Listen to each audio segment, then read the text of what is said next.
Yun, hi guys, so kasama na si Idol. Mamaya na guys. So, dati si Idol, so napapanood ko lamang sa mga vlog niya dahil talagang masugid tayo sa content Sir Jet eh.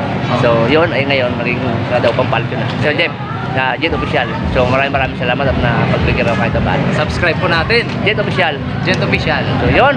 So, hanggang dito. Pag-iwan mo rin natin yung mga